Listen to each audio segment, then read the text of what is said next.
This is my restoration project video. I am making it my William Clayton tapestry. When deciding the topic for my project months ago, we had just been tasked by Brother Sansbury to find our first ancestor to have joined the church. And for me, it's on my mother's side, and it ended up being Ruth Moon and William Clayton, who lived in England at the time. Elder Kimball, who taught and baptized Ruth first, and William followed a few weeks later. Eventually, they came to America with their family, where they were able to find the saints and take part in the restoration.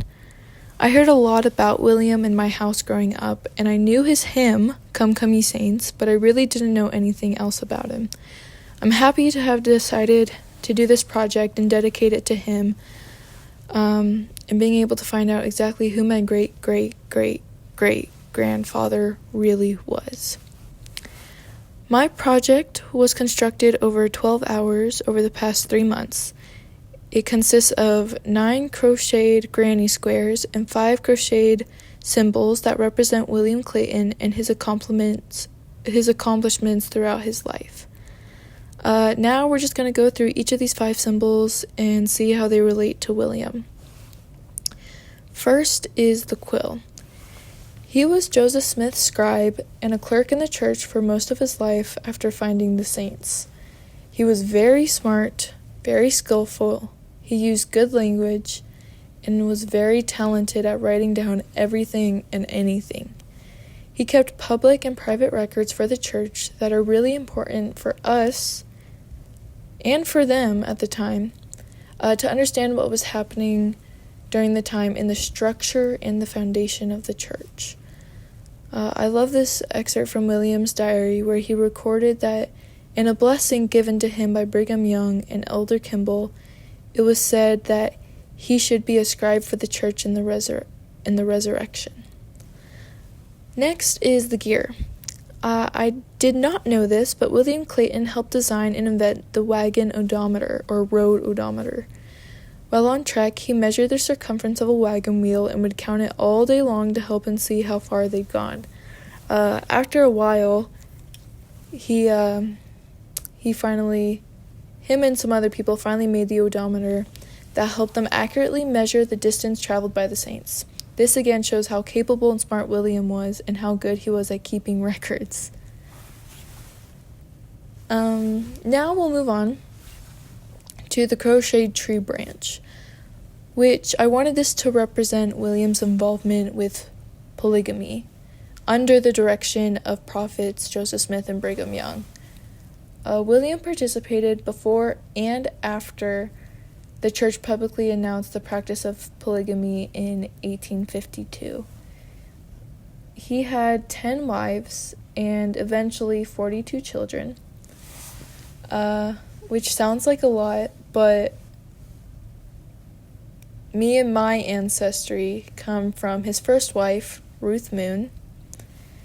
I find the scripture DNC 104:33 to be very applicable in my situation. It says, "And inasmuch as they are faithful, I will multiply blessings upon them and their seed after them, even a multiplicity of blessings." This is very fitting in the context that William was a devout saint, and one of his biggest rewards was having such a large posterity. I mean, just from my grandpa, I have 37 cousins, and my grandpa has, I think, 6 siblings. And so it's not even counting his 6 siblings' children. And then on top of that, the lines from the other wives that William Clayton had. Next is An Immigrant's Guide. This was a book published by William Clayton in 1848. It basically showed the rivers, the mountains, basically anything geographical or noticeable on the way to the Great Salt Lake, which at the time they didn't know would be their final destination. This book was very helpful to others after William had entered Salt Lake. It helped other saints find their way to Salt Lake. And again, the odometer that William had created before helped track their mileage. Lastly, we have the music note. While walking along the Mormon Trail, William got news that his sickly wife had just given birth to a healthy baby boy. After receiving this news, he wrote and sent his lyrics of "All is Well" to his wife, Ruth Moon. I just love the fact that after receiving this news, he had to stop what he's doing and wrote a whole song for her, and for just the joy and hope he felt. He wrote it to the tune of a popular English song, and he really just wanted to express his love and his joy and his hope and even his praise. And he did it in such a beautiful way. I have really enjoyed learning about William Clayton's life. Without people like William Clayton recording the history of the saints, we wouldn't know our own history. And thanks to him, I have such a well-documented source to look for in my own history. We wouldn't know the trials, the tribulations. We wouldn't know the spiritual, temporal, freeing, and binding circumstances that early saints had to go through. I'm very grateful for my ancestry and for William Clayton to have been so prevalent in the church and being a good example to his children and their children and even me.